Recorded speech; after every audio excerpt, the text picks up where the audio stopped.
Gravando. Bom dia a todos, gravando, né? Bom dia a todos e a todas. É uma alegria imensa estarmos iniciando, então, mais uma reunião do COMPAS, Conselho Municipal de Cultura de Paz. Para você que está assistindo este vídeo pelo YouTube depois, aqui em Londrina nós temos o Movimento pela Paz e Não Violência, Londrina Pazeando há 20 anos, e temos o Conselho Municipal de Cultura de Paz, que tem 12 anos de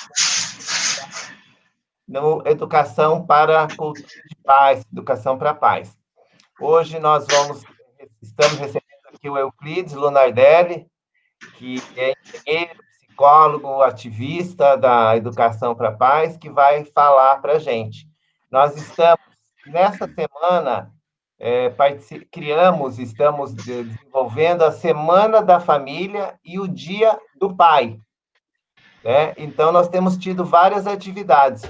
Segunda-feira, nós tivemos o webinar do curso Força Tarefa Infância Segura, que está muito, muito bom esse curso de formação, mais que um curso de formação, é uma rede de articulação no Paraná. É um curso que tem 1.500 alunos inscritos de 11 estados do Brasil, e a gente participou na segunda-feira. Ontem, na terça, nós tivemos uma terapeuta de Bauru, hoje está o Euclides, né? Amanhã tem evento com o professor Ney Salles, sexta-feira tem a juíza Zilda, da Vara Maria da Penha, sábado nós temos a Paula Napo, e no domingo, no encerramento da nossa semana, é o programa de rádio da Rádio Brasil Sul, nem mais nem menos, da Sueli. Então, essa é a programação. Todos os links estão lá na Semana da Família de Londrina.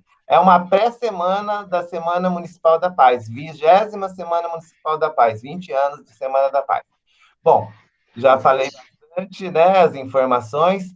Eu vou passar para o Euclides, ele vai fazer uma fala aí de uns 40 minutos, depois a gente vai abrir o microfone, né, como nós seguimos a metodologia da justiça restaurativa, o objeto da palavra virtual, que agora é o microfone, né? Nós abrimos o microfone e aí as pessoas vão poder fazer um comentário da fala dele, contribuir ou fazer uma pergunta, ok? Então, Euclides, na sua apresentação, se você quiser colocar mais alguma coisa, né, da sua apresentação e falar, então, do tema de hoje. Obrigado. Bom dia a todos e a todas. Bom, você me fez um convite, eu agradeço, né, Luiz? É sempre bom a gente estar conversando, trocando ideias, então fico muito grato pelo convite. E o tema é bem abrangente, família, né? E Dia dos Pais, o Dia do Pai. É bem abrangente e eu preciso falar que eu tenho que fazer um recorte disso, né? Então, eu vou apresentar um vértice. Vou falar começar essa fala, mas depois a gente troca algumas ideias, falando sobre a perspectiva de um psicólogo, né? O psicólogo entra sempre em relação a problemas, não é? Ou quase sempre. Depois fica mais gostoso, do meio do caminho em diante, mas no começo é sempre em problemas. E às vezes, para a gente definir a família, eu penso que dá para a gente começar dizendo que existem muitas famílias, não existe uma família, ou muitos padrões familiares que nos permite identificar principalmente aquilo que eu chamo de disfuncional e aquilo que é funcional. Então, a natureza é pródiga na produção ou no favorecimento do desenvolvimento de vários padrões familiares. E para a gente, às vezes, entender a família idealizada ou desejada pela sociedade, eu acho que é importante a gente entender as disfunções também. A gente não fala só de uma família, e família é tudo bem, tudo bom, né? Às vezes a família tem padrões que vão contra os anseios sociais idealizados. Então, às vezes, ou pensando até na evolução da família, né? a família, ela tem uma evolução histórica, né? Ela antecede, o grupo familiar antecede a história, né? Antecede a pré-história. Tem mamíferos com família, né? E tem funções. Essa família a natureza privilegiou porque ela tem funções que são adaptativas, são boas. Vamos falar um pouco dessas funções? Uma das funções é o cuidado. Vou falar também agora mais focado para a nossa família, dos grupos humanos, né? Uma das funções é o cuidado. Outra função, cuidado, né? Desde do materno, o cuidado do bebê. Nenhum ser humano sobrevive sem cuidado familiar, né? Então, nesse sentido, a família é o núcleo da adaptação. Nós só sobrevivemos nessa condição humana de Homo sapiens porque a gente tem uma família que cuida da gente, dá o mamar, dá a comida, vê quando eu estou chorando, por que eu estou chorando, se o ambiente está estressante, se não está. Então, esse cuidado, em geral, as famílias reproduzem bem, né? Outra função é a proteção. Proteger a gente, manter a gente vivo. E eu estou dizendo aqui dos adultos em relação à criança, né? E também do adulto em relação ao adulto. Marido, mulher, parceiro, parceira, filhos, um protege o outro. É um ambiente social dentro de um conjunto social, pequeno social, dentro de um conjunto grande social. Outra função é o desenvolvimento dos valores, a transmissão dos valores sociais para todo mundo que entra dentro dessa família e dentro de uma sociedade. É o primeiro núcleo social da criança, né? Então, veja como é importante essa função educativa, formativa, tanto cognitivamente quanto afetivamente. Isso não é pouca tarefa, né? É muita tarefa. Depois a gente tem a produção, também uma função da família, a produção da identidade do sujeito, da criança, que vai virar um adulto, né?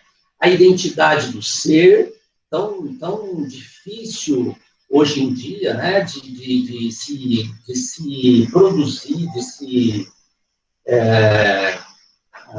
desenvolver numa condição que a gente prevê ou deseja, prevê como desejável, né?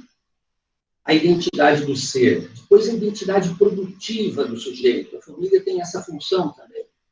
Dar as primeiras orientações no que esse sujeito vai poder produzir, ser útil, tanto para ele, quanto para a família, quanto para a sociedade.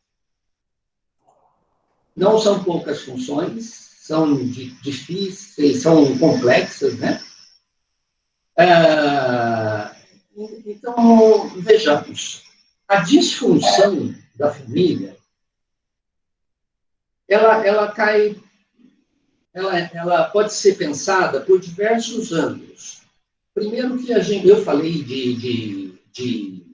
eu falei das funções, né, dos papéis da família, e esses papéis são todos dentro de um objetivo. O objetivo é de produzir uma sociedade mais humana, uma sociedade, falando aqui no Compás, né, mais voltada para a paz. Esses são os ideais, né? Uma sociedade mais humanizada, uma sociedade pacífica, uma sociedade produtiva, uma sociedade sustentável ambientalmente falando, uma sociedade que desenvolva valores de amor, de compaixão. Então, esses são os ideais mais ou menos uniformizados de uma sociedade. Mas não foi sempre assim, né? A família, ela luta contra muitos dos impulsos humanos, muitos dos impulsos da natureza humana, ela precisa domesticar. A sociedade também faz esse esforço. Então, por exemplo, a gente tem família que produz soldados, não produz seres humanos. Era muito comum os pais terem filhos para trabalhar na lavoura. Antes disso, era para guiar ou para proteger. Antes disso, ou até hoje, tem famílias que produzem filhos para dominar.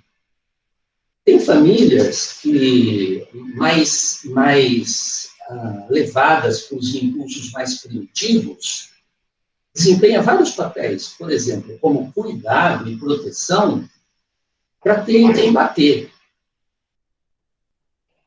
Então, é duro dizer isso, não é? Mas ainda hoje, nós não conseguimos imprimir, como grupo humano, nós não conseguimos imprimir às famílias o desejável, o desenvolvimento dos melhores papéis para que as crianças sejam socialmente virtuosas. Há famílias que ainda hoje produzem crianças para poder abusar. Né? Então, o nosso trabalho hoje, eu penso que é pensar essa família e pensar nos caminhos que a gente tem para que essas famílias da nossa sociedade contemporânea possam se desenvolver na direção de criarmos bons seres humanos. No sentido bom, no sentido do objetivo maior, idealizado da sociedade. Bom, voltando um pouquinho, não, vou seguir o percurso. A sociedade contemporânea também é muito contraditória. Há um paradoxo na demanda social. Se a gente for falar no mundo inteiro sobre família, papel da família, perguntar aos representantes sociais o que querem da família, todo o mundo vai ter um discurso quase unânime de amor, de fraternidade, de produção sustentável, de ambiental, de educação. Então, a sociedade sabe e tem um discurso idealizado, bem idealizado, para a família positiva, para a família adequada, para a família saudável, para o objetivo social. No entanto, a sociedade, paradoxalmente, produz condições de... tem o ideal, mas no real, ela produz condições para que essa família se guie pelos princípios mais primitivos, mais de sobrevivência, mais de registro de escassez, ou de dominação, ou de egoísmo. Basta ver que a gente tem um apelo e uma busca muito grande, socialmente valorizada, pelo consumo, pelo individualismo, pela não renúncia dos interesses pessoais em relação aos sociais, pelo poder a todo custo, inclusive fora dos contratos sociais. Quer dizer, uma das contradições terríveis que atacam todos os valores reais da família é que a gente faz um discurso maravilhoso sobre politicamente correto e a mesma pessoa que faz um discurso maravilhoso sobre queimadas, sobre saneamento, sobre ambientalismo e aquecimento global, ela rouba a sociedade com desvios vultuosos, né? E promove o consumismo. Então, é um paradoxo absurdo. A família que está inserida dentro dessa sociedade, ela se vê entre vou educar meu filho para ser bonzinho, só que ele vai ser devorado, né? Então, nós estamos vamos dizer assim, nós estamos nesse conflito. Mas vamos falar agora do bom. Eu falei das doenças, aliás, eu falei da contradição das doenças e da virtude, né? Mas vamos falar um pouco dessa origem dessa família. Na contemporaneidade, uma família nasce dentro de um grupo, né? Dessa sociedade maior.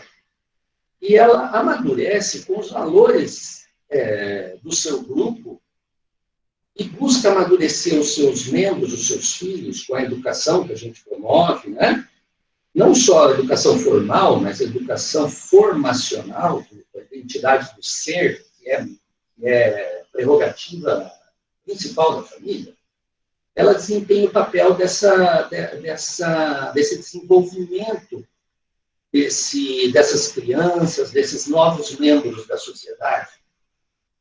Ela nasce dentro dessa sociedade e visa promover o desenvolvimento dessas crianças, que a família é delegada, né? Ela também é responsável pela estabilização desses membros, estabilização emocional, adaptação à sociedade, funcional, né? A criança vai aprender a estudar, vai aprender a trabalhar, vai aprender a ser humano, né? Gente, né? Então, esse papel da família e que nasce dentro dessa sociedade. Para a formação também, papel fundamental, a formação dos membros mais jovens. Ela absorve, como eu estava dizendo, essa família também absorve e reproduz os valores do grupo social maior. Né? Esse é um outro ponto que a gente também precisa pensar, mais refletir, porque eu também não tenho muitas respostas a isso. A sociedade de massa, ela é muito contraditória, paradoxal, né? A gente diz, vamos ter respeito à diversidade, mas a sociedade de massa, ela tem problemas com isso, dificuldades em ter respeito. Respeitar o que é do outro é fácil, mas quando eu tenho que viver, tem uma lei que impõe o modo de vida do outro para mim, essa lei de massa, ela contrapõe os meus interesses individuais e mesmo do meu pequeno grupo, mesmo de grupo contra grupo.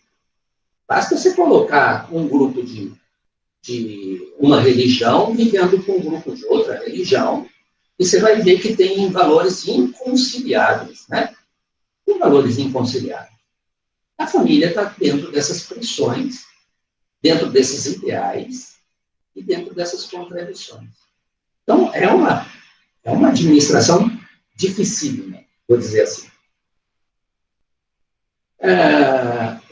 Então, esse fator de estarmos dentro da massa, né, que congrega muitas culturas diferentes, não é uma cultura só. São muitas famílias que têm microculturas e muitos grupos que têm culturas diferentes uns dos outros e que são, em muitos temas, culturas inconciliáveis. Basta pensar o aborto indígena com o aborto da sociedade nossa, né, brasileira, ou com o aborto nos Estados Unidos. São inconciliáveis. Se eu quiser que todo mundo não aborte, eu tenho que impor o meu valor para todo mundo. Se quiserem que todo mundo possa abortar, tem que impor o valor do outro para mim. Né? Nós não conseguimos estabelecer uma regra que contemple as diferentes culturas. Eu diria que, então, dentro desses papéis, nós temos, assim,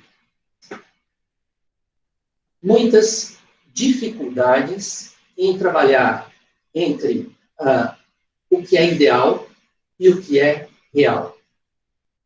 Isso a família sofre, vou dizer desta forma. E quando estamos pensando nessa família que está com boas intenções dentro do papel social idealizado, porque nós temos muitas situações pela qual eu acho que o Gaillard, todo o movimento que eu vejo, né, do Compass, ou nós, dentro da ética social, da psicologia, ou dos órgãos institucionais, né? Todos nós queremos boas famílias para os objetivos sociais, mas a gente também convive com famílias que se guiam pelos princípios mais primitivos, né? dominação, o egoísmo, às vezes escassez extrema, que impõe que a família seja muito dura, né? Tenha dificuldade em exercer seus papéis de proteção e cuidado com amor, e aí envolve um papel de proteção e cuidado abusivos, né? Eu acho que esse seria a minha fala inicial para a gente poder desenvolver um pouco mais a conversa. Acho que tem bastante elemento para a gente pensar já, né? Então, eu vou deixar aqui. Teria assim, alguma coisa mais a falar sobre o papel que anteriormente mudou. Também temos isso, né? Eu vou discorrer um pouquinho, rapidamente, sobre isso que passou na minha cabeça agora.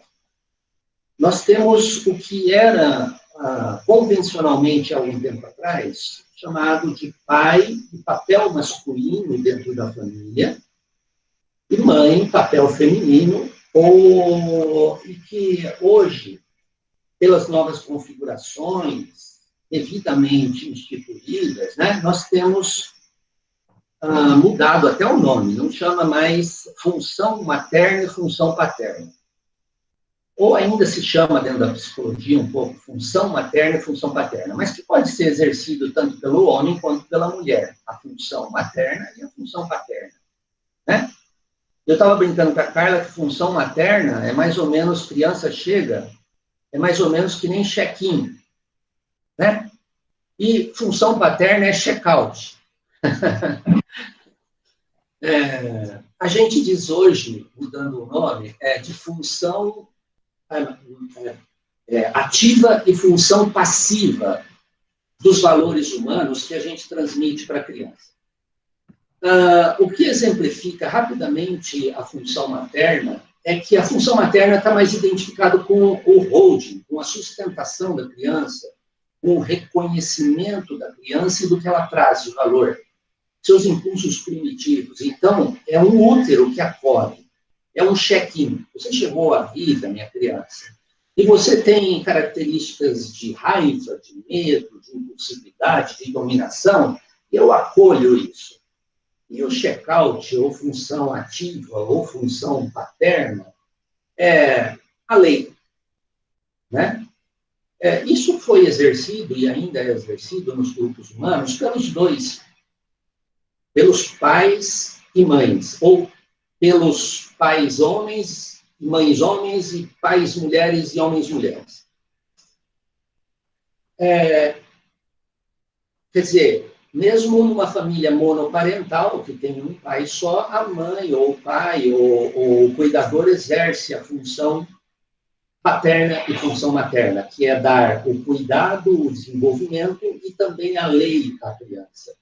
É o check-out. Faça as malas e vá embora agora, né?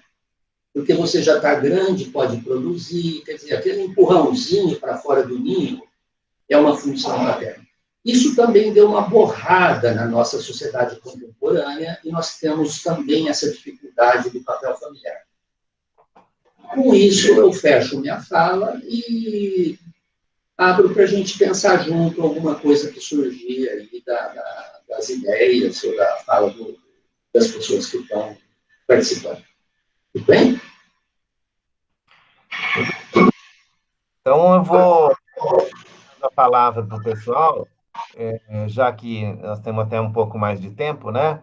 E aí cada um pode fazer uma pergunta e um comentário também. Quando a gente começou a pensar de organizar essa Semana da Família e o Dia do Pai, né, que nós colocamos o Dia do Pai, tudo que você já trouxe aí, né, a gente tem, assim, o fala que o Dia das Mães é o dia que mais vende presente, é um dos dias do comércio que eles mais faturam, né? Isso é sabido por todo mundo. E o Dia do Pai não é bem assim, né? Então, o Dia do Pai não é igual ao Dia da Mãe, né? Mãe é única, só tem a mãe. Então, nós temos uma sociedade onde a mãe é bem valorizada. Que deve ser mesmo. Mas, enfim, por que você acha, né? É uma pergunta. Por que você acha que que tem essa questão de mãe. Só a mãe é o que mais vale. A mãe é o grande valor. Por que os pais, de uma forma geral, né? Eu não estou falando isso especificamente de ninguém, mas de uma forma geral a gente tem esse comportamento que é grande no mundo inteiro, no planeta inteiro, da mãe, né, como principal, e o pai um segundo papel, vamos dizer assim. Eu estou falando isso para instigar mesmo, para você poder comentar. Perfeito. Você quer correr umas perguntas e depois eu vou tentando, ou você prefere que a gente vá falando? Vamos passar para todos, aí você vai anotando, né? Depois você volta e faz todas. Então, eu vou passar aqui na ordem alfabética aqui. A Ok. Maurício tem uma pergunta, depois a Andréia, depois a Andréia Santos, depois a Andréia Valente, aí vão se preparando. Andréa Valente também está aí? E Andréia Santos, Andréia Valente, depois a Carla, depois o Charleston. Vai, Amaury, faz uma reflexão, uma pergunta. Abre o microfone, Amaury, tá sem som. A ser aberto. Ok. Bem,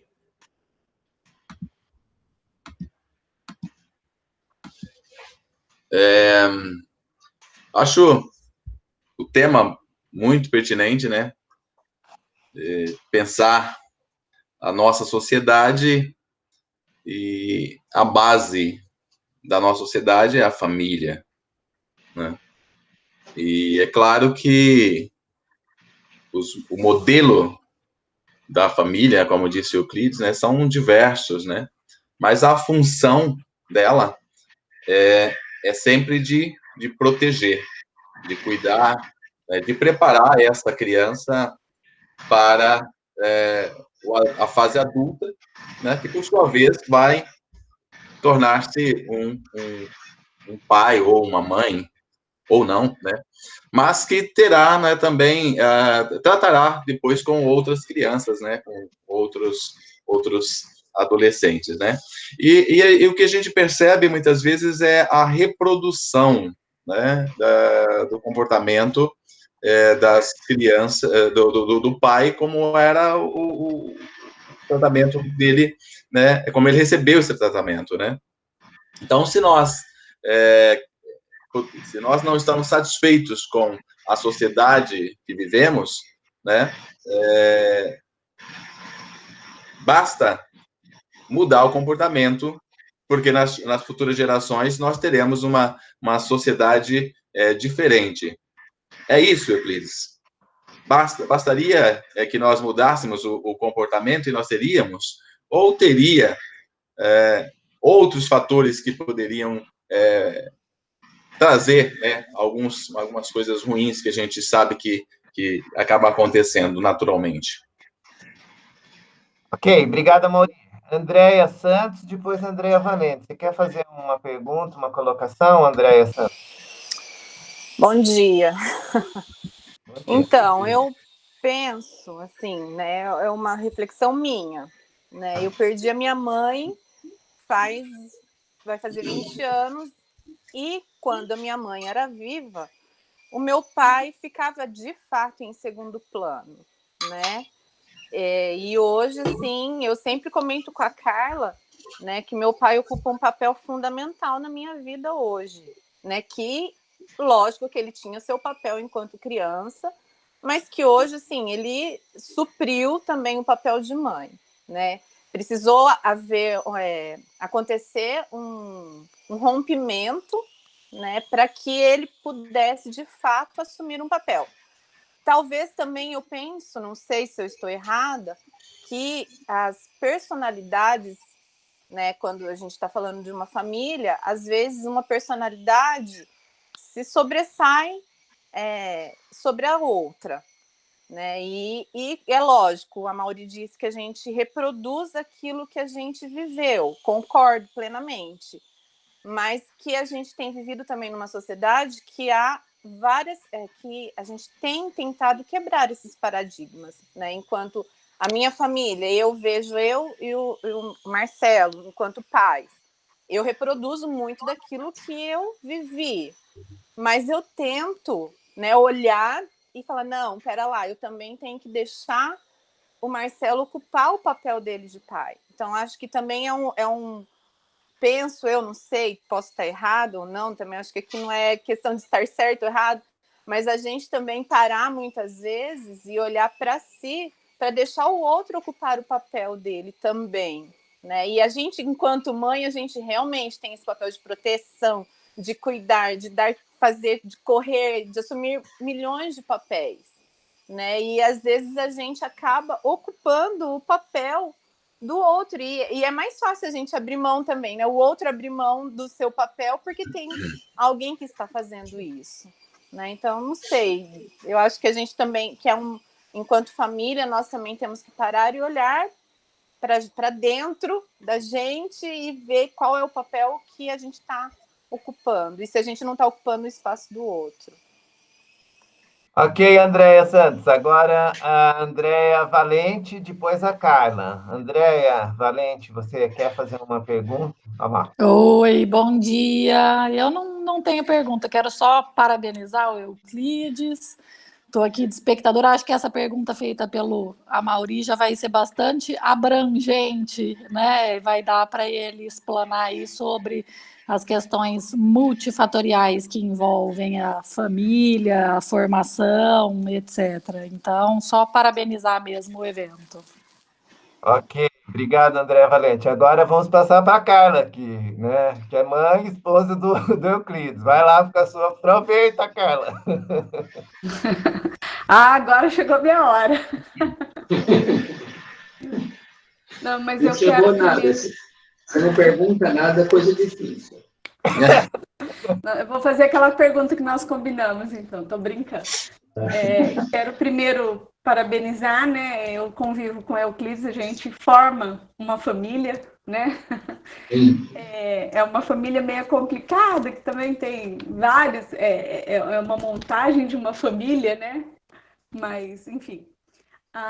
O que eu queria colocar aqui hoje é que eu enquanto servidora hoje da Secretaria de Educação, a gente trabalha muito com diversas famílias, né? Nós estamos ligados a diversas famílias da rede municipal, com os alunos da rede municipal. E a gente sempre procurou, isso tudo que ele falou, essas constituições de famílias diferentes, isso fazem muito parte do nosso dia a dia, né? Porque nós temos ali vários tipos de constituição, a gente vê família que traz segurança, família que é uma família que tem um núcleo social muito bom, famílias que não são também muito bem constituídas, famílias disfuncionais, então a gente trata diretamente todos os dias com essas famílias.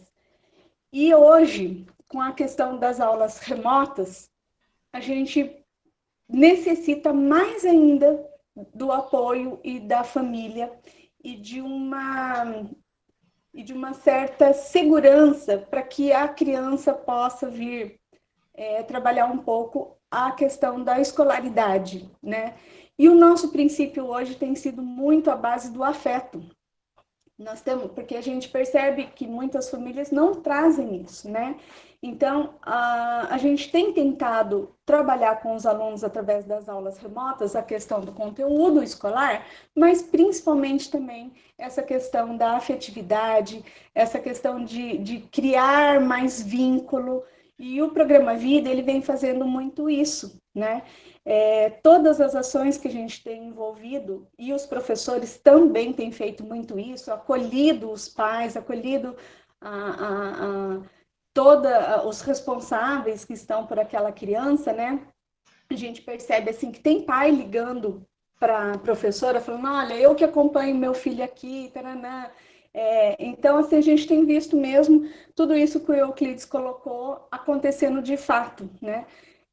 Então, assim, eu quero só mesmo dizer que é um trabalho que a gente vem desenvolvendo e aprendendo com ele nesse momento, né? Porque a gente ninguém estava preparado para essa situação, mas e essas diferenças entre as famílias têm é muito presente mesmo, né? E que alguns pais procuram a gente, algumas mães procuram a gente, pedindo apoio, pedindo ajuda.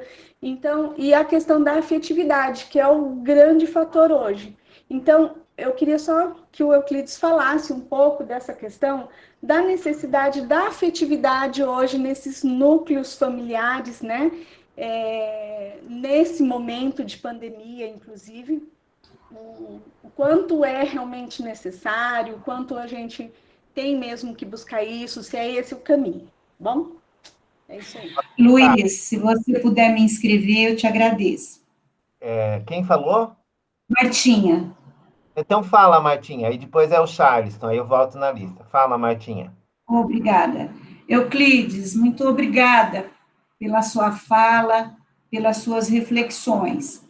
Eu trabalho também na Secretaria Municipal de Educação e atuo no âmbito da Rede Intersetorial de Proteção à Criança e ao Adolescente de Londrina. E eu gostaria de te colocar 2 aspectos para ouvir suas considerações. O primeiro é sobre o histórico brasileiro, né, de não identificação do pai.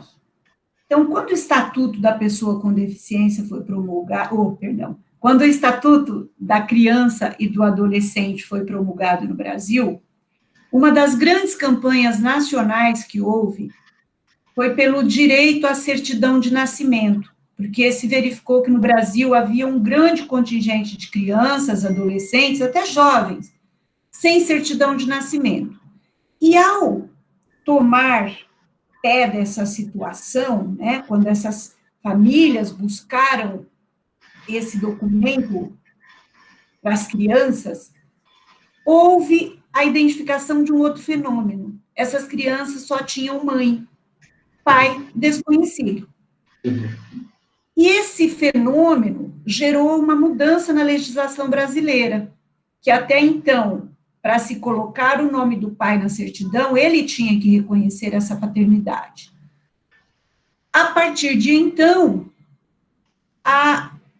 o negócio se inverteu. Então, cabia à mãe dizer quem é o pai. E se esse pai não concordasse, a ele caberia o ônus de provar que ele não era o pai. Isso para proteger a criança do direito que ela tem a ter o pai e ter a mãe, né? Vamos falar dos genitores. Não que uma família sempre tenha um pai e uma mãe, né? Acho que a gente também precisa lembrar que hoje as famílias podem ser, inclusive, monoparentais ou formadas por 2 homens, 2 mulheres, e etc., avós, tios e tudo mais. Bom, o que eu quero que você considere? Exatamente esse fenômeno da desincumbência paterna, e acho que tem a ver com o que a Andréa colocou também. Isso é uma construção social, no meu entendimento, né? Então, cabe à mãe, se a mãe não fizer esse papel centralizadamente, ela, inclusive, é culpabilizada. E ao pai cabe ajudar, e se ele ajudar, ele já é um herói. Então, não significa que ele tem compromisso. Não, esse compromisso é da mãe. E, em geral, quando acontece uma tragédia com uma criança, o pai, em geral, não é culpabilizado. Se procura pela mãe, né? E o segundo aspecto é a alienação parental. Se, no seu entendimento, essa disputa tão prejudicial ao desenvolvimento integral da criança, né, e nós lidamos com essa alienação parental diariamente, né, que gera, inclusive, mácula em reputação, a gente identifica até denúncias, né, de pedofilia, de abuso sexual, e tudo dentro, tudo não, né, mas uma parte dentro desse arquétipo, né, que eu tenho a impressão que é da perda de poder da mãe, né? Então, é algo que parece um paradoxo, já que nós queremos construir uma sociedade, né, não machista, não patriarcal, mas, ao mesmo tempo, a gente se depara com esse tipo de debate, de discussão e de fato, né? Muito obrigada. Obrigado, Martinha. Agora, a Martinha vai ser a nossa próxima convidada palestrante da semana que vem, né? Nossa, que responsabilidade. Então, importante. Vamos agora passar para o Charleston, depois é o Gustavo, depois a José e depois a Leozita. Vamos lá, Charleston. Bom dia a todos, bom dia, Euclides, é um prazer ouvi-lo, e acho que o que eu queria ouvir de você, basicamente, é esse momento novo, né, assim, paz em momento de pandemia, né, como é que fica a estruturação dessa relação que agora, né, porque até pouco tempo atrás, o pai, teoricamente, saía pela manhã e voltava à noite, né? Agora o pai está em casa o dia todo, né? Então, assim, essas relações, como é que elas trabalham, né? Como é que elas funcionam, né? Nessa questão, inclusive, que a Carla colocou, que eu sou professor também, né? E a gente depende muito, né, da participação dos pais, né, para poder fazer com que a educação em si aconteça, né? E a outra questão, né, que eu trabalho com um grupo de crianças em uma ONG, e um dos preços que a gente tem, né, é a participação dos pais no clube de pais. Então, uma vez ao mês, né, os pais têm que participar dessa reunião, né, até porque a criança ainda não vem com bula. E, mesmo assim, essa participação, ela muitas vezes, assim, a gente tem que convencer o pai e a mãe que eles são responsáveis, que eles têm que ir lá participar, né? Assim, voltando para a escola rapidamente, é aquilo, quando você faz reunião de final de bimestre, trimestre, para entregar a boletim, aparece o pai dos bons alunos, né? Aqueles que tecnicamente não precisavam estar lá.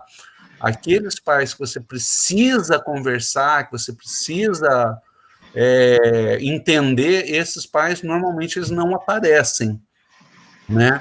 E só para amarrar a questão colocação do Mauri, né? Essa coisa a gente trabalha muito também com os pais, né? Que é aquilo, o fulaninho vai lá para fora brincar porque a sua irmã precisa varrer a sala. Né? Então, assim, por que o moleque não pode varrer a sala?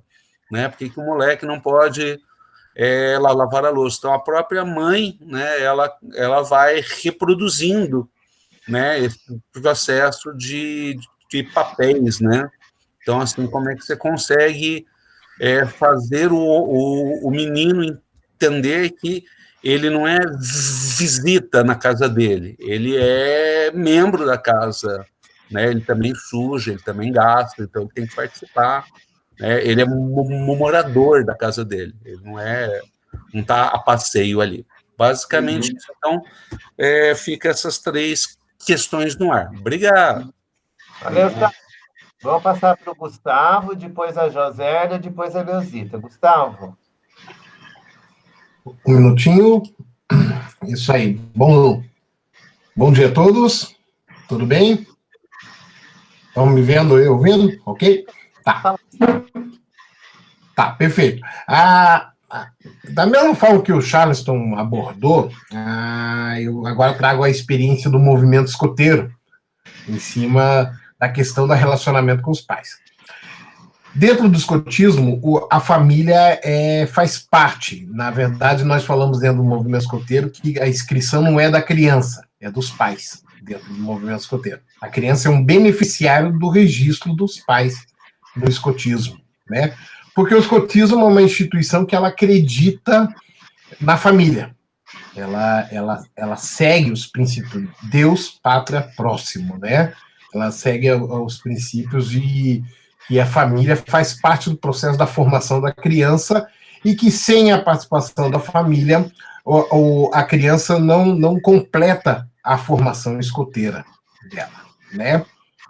Só que, é claro, existe um negócio que a gente chama muito aí, que hoje se trabalha muito, a questão das diversidades, e o movimento escoteiro não foge muito disso, porque ele, junto com os ODS da ONU, ele tem trabalhado todos os assuntos inerentes das diversidades, da sustentabilidade, do meio ambiente, e todos os aspectos que da sociedade contemporânea, mas sem perder os princípios e as bases de Baden-Powell há mais de 110 anos atrás, né? Então, o que acontece? Uma coisa que a gente tem percebido nas famílias que a gente recebe dentro do movimento escoteiro é, primeiro, das famílias de hoje, né? Primeiro, um grande número de pais separados, né? Isso é uma coisa que até assusta às vezes, né? Pais, principalmente no ramo Lobin, que é aquele de 6,5, 10 anos, a criança com 7 anos já tem pai separado, né? Então, quer dizer, os casamentos não passam de 7 anos, assim, né? Outro é que, às vezes, a gente puxa a orelha de psicopedagogos, né? Porque parece que os psicopedagogos falam assim, o seu filho leva lá para o escoteiro, né? Pra coisa. E às vezes fala, mas, pô, o escotismo não é reformatório, não vamos reformar a sua criança, né? Para uma situação que certos princípios têm que vir de berço, de casa, né? Da formação da família, não do que o movimento escoteiro vai colaborar, contribuir, né? Co-trabalhar junto com a família no desenvolvimento da criança, né? E uma coisa muito interessante que a gente tem visto na sociedade de hoje, um aspecto dessas diversidade de famílias que se você não é de um ambiente cristão, você pode não concordar com as multifacetas de família que existem na sociedade, mas você respeita e vai trabalhando as situações individuais que nós temos. Claro que no movimento escoteiro a gente trabalha no seguinte princípio: se os princípios da criança, independente do contexto familiar, começa a ter conflito na estrutura do desenvolvimento das atividades escoteiras, a gente tem que sentar mesmo com a família e conversar, né? E trabalhar as situações. Mas só para fechar, assim, só para fechar.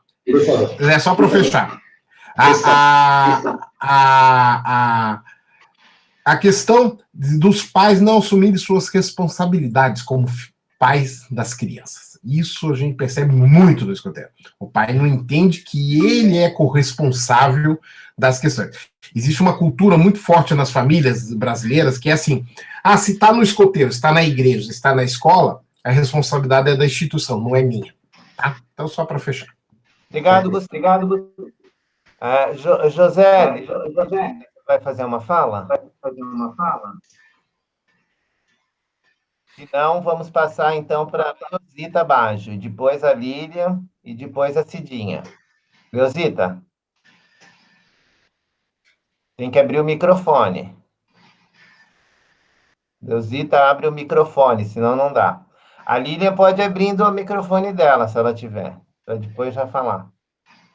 Conseguiu, Leozita? Não conseguiu, né? Não tá sem o microfone. Enquanto a Leozita tenta abrir o microfone, a Cidinha, quer falar, Cidinha? Cadê a Cidinha? Saiu? Não dá também, não falou. Lilian, você vai falar? Então eu vou passando aqui. A Neuza Napo, você quer fazer uma fala, Neuza Napo? Neuza? Luiz, só deixar que a Lilian deixou uma pergunta no chat. Depois a gente lê. Então, a Neuza vai falar agora. Neuza, fala aí. Depois é assim. Consegui abrir, Luiz. Um pouquinho. Neuza, fala. Deixa eu falar, Leozita.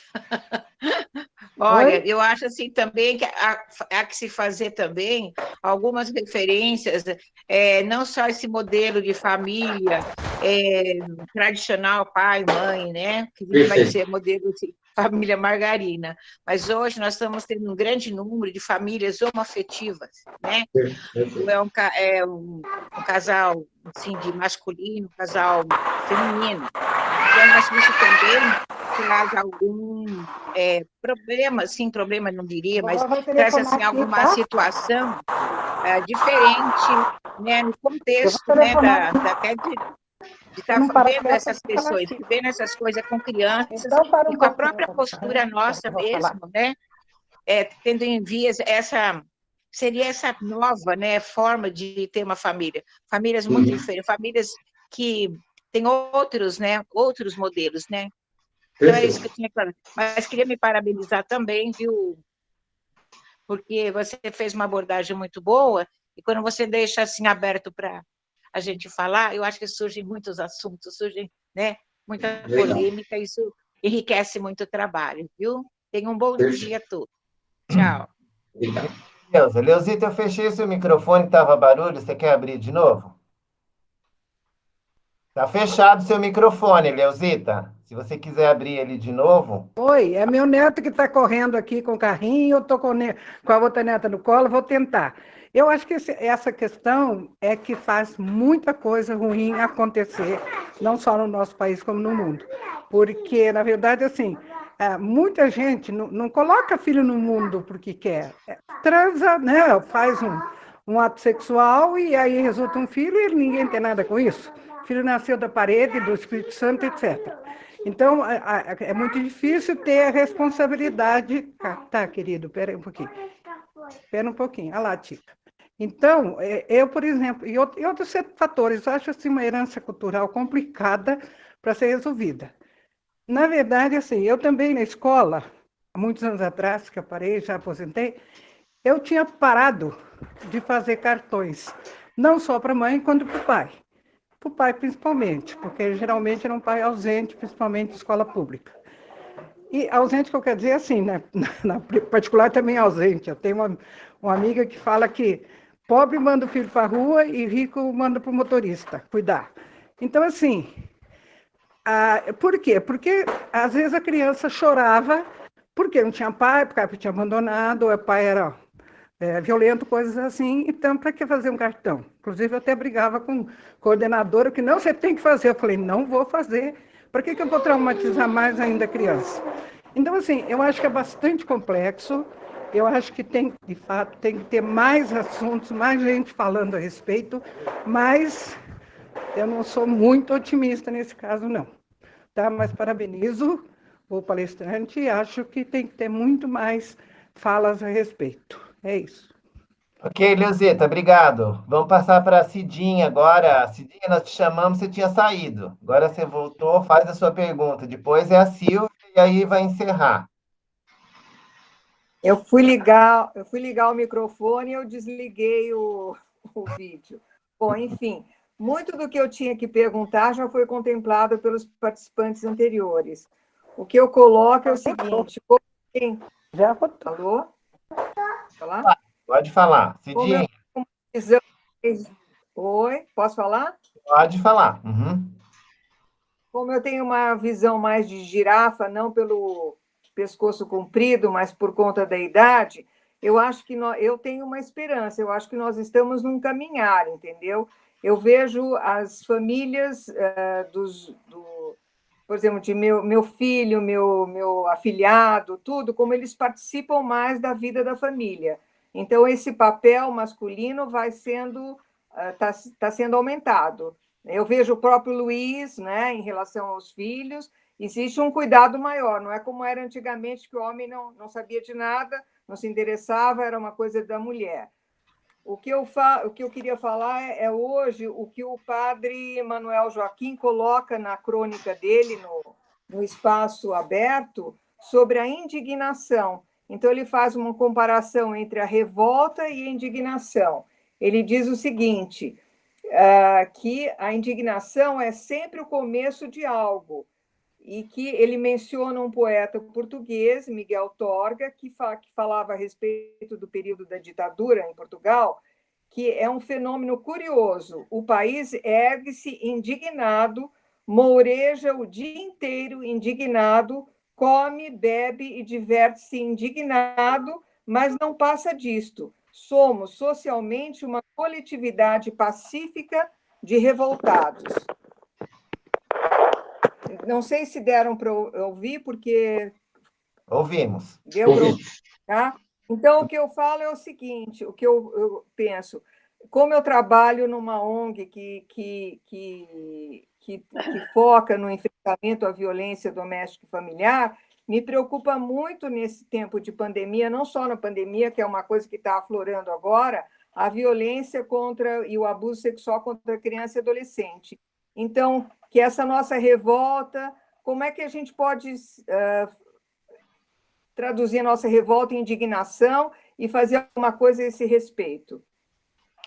Obrigado, Cidinha, muito obrigado. Vamos passar para a Silvia. Antes de passar para a Silvia, eu vou ler a pergunta da Lilian, Euclides, está no chat, ó. Pais que dão celular para a criança e não dão atenção.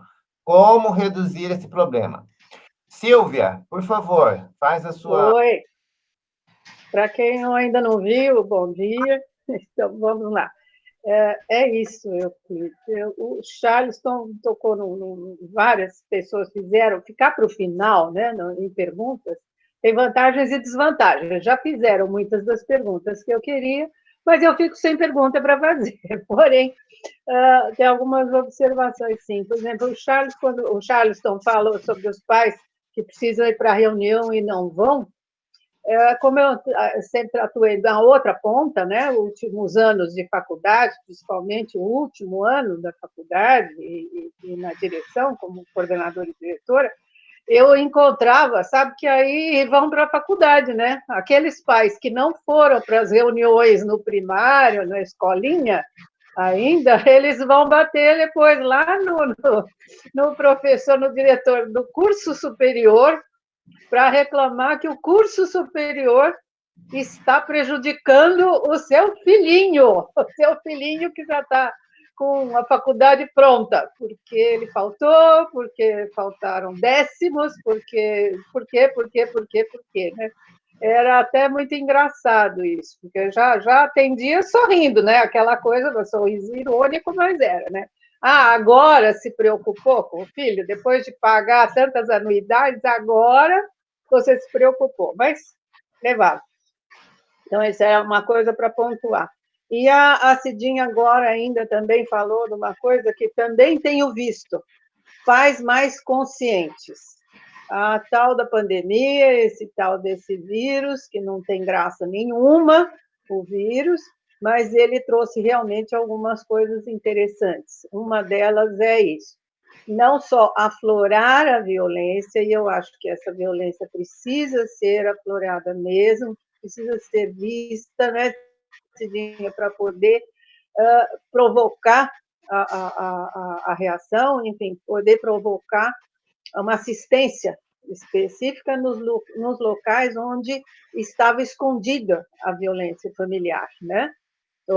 Na comunidade, na pequena comunidade. Vamos falar de uma família estendida, né? Vamos dizer assim. E que, por outro lado, também trouxe os pais para próximo dos filhos. Como ela viu o filho, eu vejo o genro, eu vejo nas amigas, filhos que estão próximos dos seus filhos, né? Fazendo, até ajudando nas atividades, por exemplo, de educação física, porque as escolas não gostam muito que os pais ajudem nas tarefas, o que está correto, né? Do meu ponto de vista.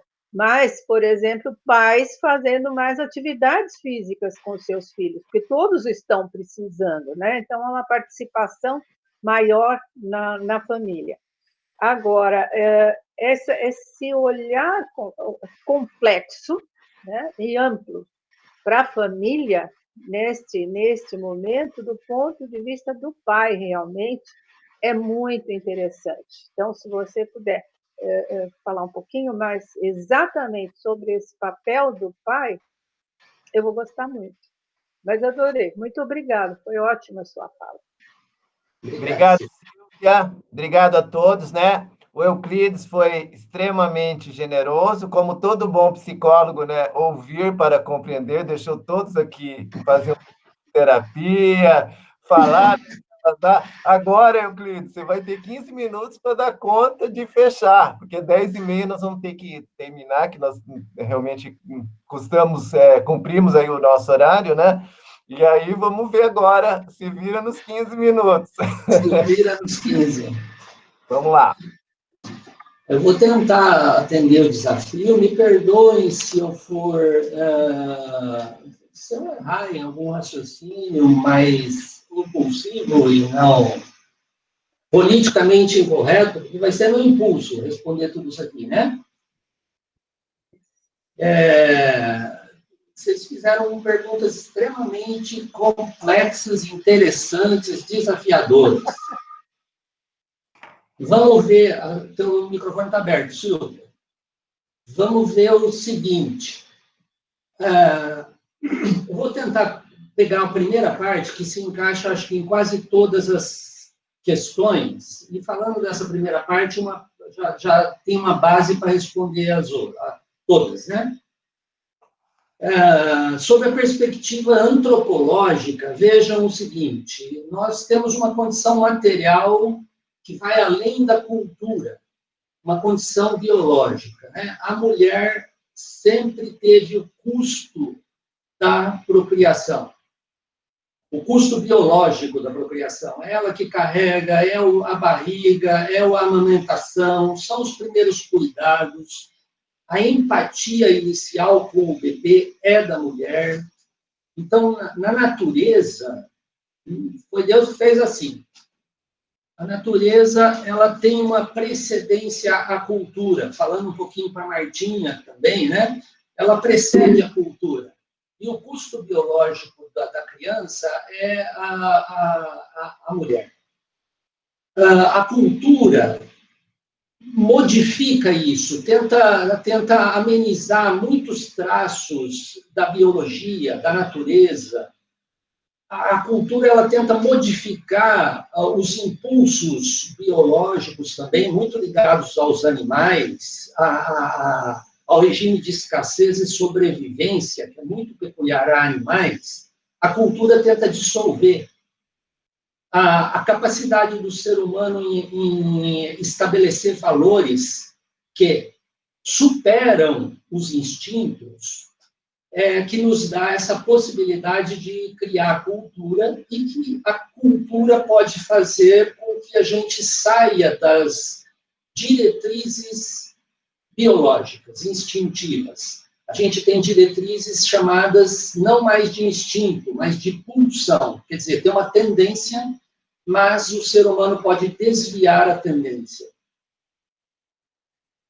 Então, como tendência, a mulher tem esse apelo, esse vínculo emocional desde o início muito maior do que o homem. Ela empatiza, ela sente quando o bebê acordou, ela entra em um estado de atenção devotada, de um adoecimento saudável com o bebê, que ela precisa de toda a proteção da sociedade, da comunidade, principalmente do pai, que não esteja muito vinculado aos seus instintos mais primitivos. O pai protege a mãe para que ela fique mais livre com o seu bebê. Então, veja que não é pouca coisa. Por isso, vem à minha mente que essa seria uma justificativa, pelo menos uma das justificativas razoáveis, de que as crianças valorizem muito mais o contato com a mãe, a afetividade, a continência, o útero que ela é, nesse primeiro desenvolvimento que marca nossos traços mais definitivos, inclusive que permanecem quando a gente está adulto. Quando a gente sofre um desastre, uma coisa muito grave, a gente se encolhe feito um bebê no útero, né? Então, veja para onde a gente vai quando a coisa aperta. Nós voltamos para o útero. Mulheres e homens, ou qualquer ser humano, né, identificado assim como mulher, homem, ou qualquer outra especificação que possamos dar de gênero, a gente se encolhe. Os pais não são menos importantes para isso. A mãe precisa de um espaço psicológico de proteção para criar o seu bebê. Se ela é desarvorada nesse apoio paterno, ela também transmite ao bebê as consequências disso, né? Porque ela não consegue proteger um bebê. Ninguém consegue criar uma criança sozinho. Uma criança deve ser criada por uma comunidade, né? É besteira hoje também falar que uma mãe é responsável pela boa ou má criação de um filho, né? Dizendo para a mãe, se você ficar com ele, abandona o trabalho e fica com o seu filho, porque ele vai precisar de uma mãe. E a mãe fica 24 horas em cima do filho, ela enlouquece, né? Ninguém aguenta. Então, isso não é uma responsabilidade materna. A cultura, mesmo a biologia, já cuidou disso. O pai, na evolução, ele adota um carinho, uma afetividade que mantém ele ligado ao filho também, e ao cuidado desse bebê que nasceu. Bom, dito isso, que responde um pouco os gerais, né, as questões gerais, um pouco da cultura primitiva também coloca o pai, eu digo assim, primitiva, porque depois a gente vai falar de valores mais elaborados, né, nas questões que vem ali da Martinha, na própria questão do Luiz, né, da Andréia, do Gustavo também. E a gente pode dividir esse primeiro desenvolvimento da criança e do cuidado familiar nesta parte que é biológica e numa outra parte que é a cultura inicial, que eu vou dizer assim, há uma interface entre a biologia e a construção cultural, onde os grupos humanos imprimem à criança os primeiros traços de afetividade, empatia, né? Que se não fosse pela cultura, não aconteceria. E se não fosse pela biologia, também não aconteceria. Então, acontecem pelos dois fatores. Para depois a gente chegar ao traço de a resposta, ou tentativa de resposta de cada questão. E indo agora para cada questão, dito feito esse panorama mais geral, tem duas considerações que eu gostaria de fazer. A primeira, que me lembro agora, os mitos do Esopo, né, dos gregos, eles trazem sempre uma tendência do ser humano, naqueles mitos, né, de Zeus, de Édipo, de Cronos. E uma que me lembro agora é o mito do Cronos, né? Ou do pai dele, que ele repete. O pai do Cronos, que era Júpiter, recebeu do oráculo a informação que o Cronos ia destronar e matar ele, né? Então, o Júpiter já competia com o filho Cronos e, não é o Júpiter, Júpiter, Urano, Saturno. Urano, Saturno, um desses planetas aí, eu não vou lembrar, acho que é Saturno. Mas ele competia com o Cronos, e o Cronos, de fato, emasculou o pai, e depois o Cronos comia a cabeça de todos os filhos que nasciam. Olha que interessante. Significa que lá na Grécia, o Esopo já viu uma tendência do ser humano de temer o filho, que está lá no reino animal, né? O leãozinho é expulso da matilha, não é matilha, mas do grupo, e se ele fica forte e mais forte que o pai, ele manda o pai embora e fica com as mulheres e mata os filhos do pai, né? Do antigo leão. O mito do Cronos expressa essa tendência do homem competir com os filhos, temer que ele tome o trono e a esposa, e de fato Zeus fez isso, né? Emasculou Cronos e tomou a Hera, a esposa dele. Então, tem essas tendências que estão na nossa natureza, essas e outras, que estão na nossa natureza e que a cultura tenta amenizar. A gente vê isso acontecendo hoje na sucessão de empresas de pais para filhos, né? O pai fala com o gerente com um amor tremendo. O gerente faz aquela baita burrada e o dono da empresa diz para o gerente: ah, poxa vida, você não devia fazer isso. O filho espirra, ele fala: pô, você está atrapalhando aqui, você não sabe se comportar, excomunda, come a cabeça do filho. Então, veja, nós estamos sempre sujeitos e suscetíveis à nossa natureza em oposição à cultura idealizada. Eu digo idealizada porque ela não se consolidou como uma cultura real. A gente tenta fazer o bem e acaba espalhando os nossos impulsos primitivos. Pensando assim, dentro dessa lógica que eu estou colocando, né, o Luiz pergunta lá: por que mães são mais amadas na sociedade? Eu traduzi sua pergunta assim, Luiz. Por que as mães são mais amadas na sociedade? Eu acho que tem a ver, primeiro, com essa natureza, Luiz. Eu colocaria essa questão em primeiro. A segunda, não foi sempre assim. E não é em toda a família. Então, a gente tem que considerar a peculiaridade disso. Mesmo em famílias onde mães e pais presentes, às vezes o pai assume, por conta da expressão, dos papéis que ele assume. Às vezes o pai é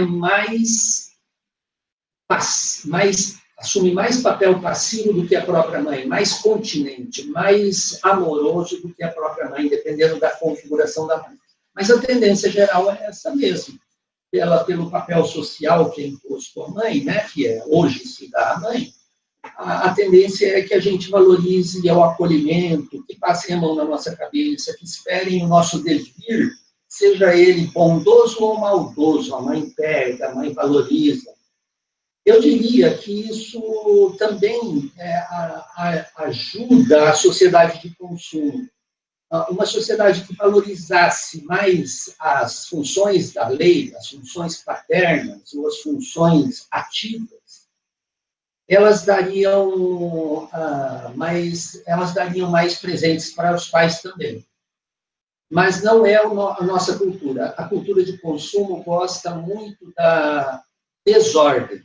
E a mãe permite mais desordem que o pai. E a cultura está valorizando isso, contemporâneo. Nos Vikings não era assim. Eu estou assistindo os Vikings, estou amando. Os Vikings, o pai tinha a função de proteção e força que era idealizada, adorada.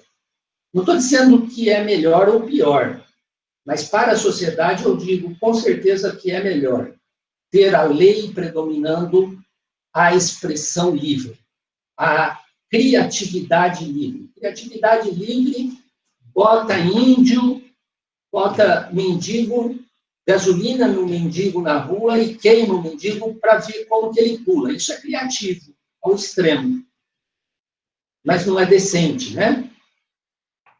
Então, a criatividade e a liberdade, ela, se não tiver amarras da lei, da função paterna, ela é caótica, né?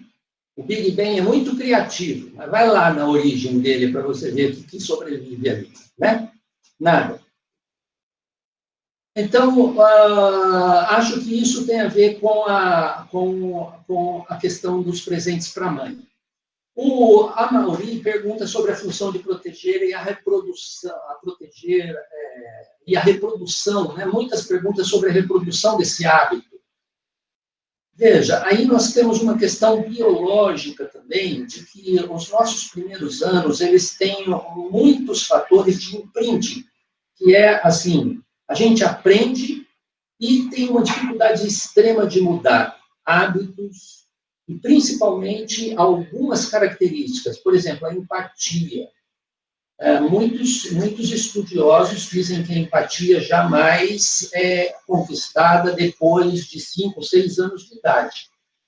A capacidade de empatia. Então, alguém que foi abusado e que se defendeu da dor, negando e fugindo do amor ao outro, depois dos 6 anos, tem uma tendência a não recuperar a capacidade de amar. Isso é feito com a psicopatia, estudos vários com psicopatas que não se identificam com o sofrimento do outro, que são sádicos ao ver a dor do outro, né? Essas pessoas, até o momento, não têm remédio e nem muito tratamento. Raramente elas conseguem sair dessa condição, embora há casos que a gente pode comentar numa outra ocasião que saem. Então, assim, para responder um pouquinho a Andréia e uma outra parte que vem da divisão do trabalho, né, Andréia? Por que o homem e a cultura ela é a deriva, né? Tem culturas que colocaram a divisão do trabalho, o homem faz isso, a mulher faz aquilo, né? Por uma praticidade, e as coisas se estabelecem, né? Mas dentro dessa divisão de trabalho, a gente pode imaginar que, desde que não seja aviltante a nenhum dos gêneros, há um leque de possibilidades possíveis, né? Possibilidades possíveis ficou ruim, mas há um leque de possibilidades que aceitável socialmente, de divisão de trabalho entre papéis masculinos, femininos, de homem e de mulher, ou do cuidador A, cuidador B. E há outras que são humilhantes ou estigmatizantes, né? A gente precisa definir em cada caso para dizer assim, dá para uma mulher varrer a cozinha se eu conserto a porta? Por que isso é humilhante? Né? Ou dá para eu varrer a cozinha enquanto minha mulher conserta a porta? A Carla faz isso. Né? Eu varro a cozinha e ela conserta a porta. Ela é melhor que eu nessas habilidades.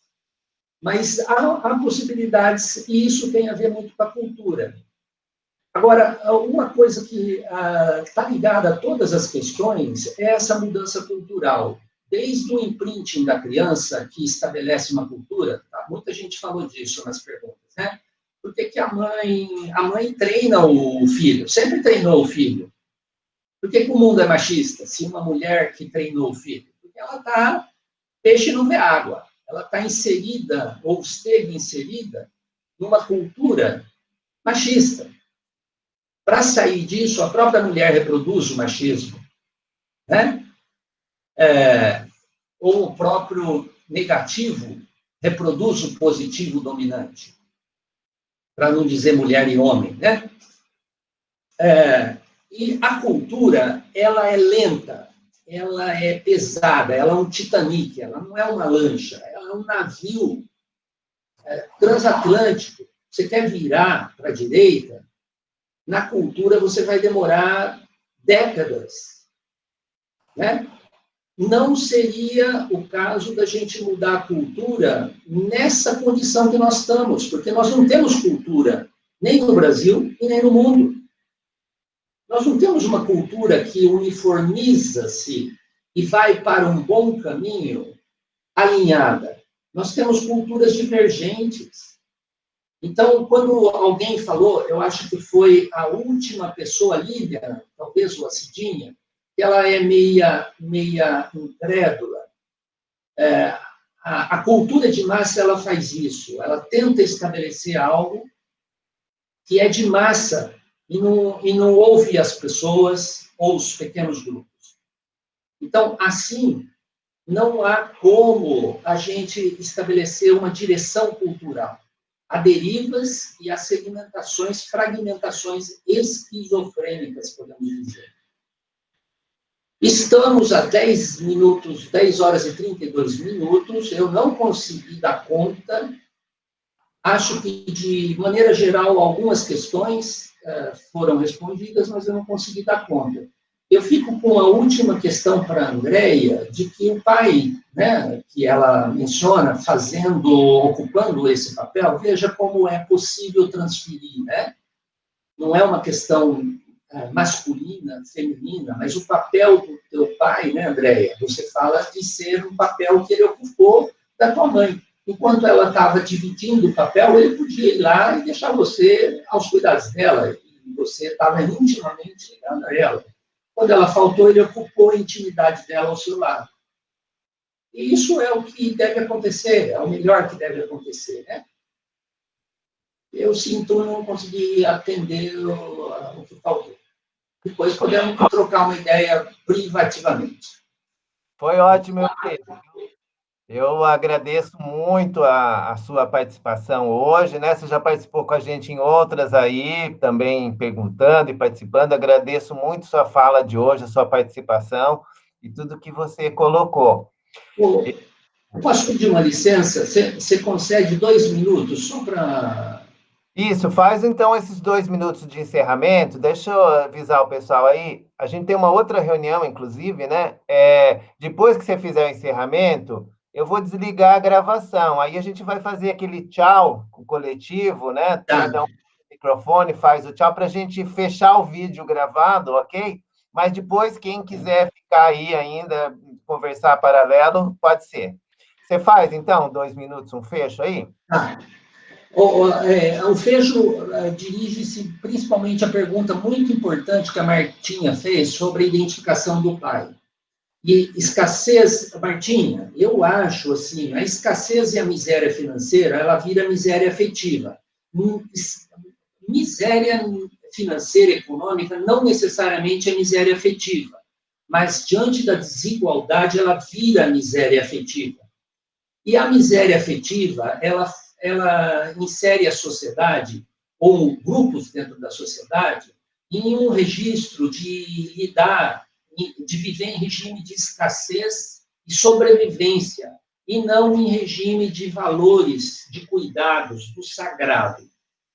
Eu acho que isso justifica o que você falou, Martinha, sobre a não identificação do pai. Enquanto a gente viver com miséria econômica e desigualdade, a gente vai continuar vendo a não sobrevivência de valores nobres na sociedade.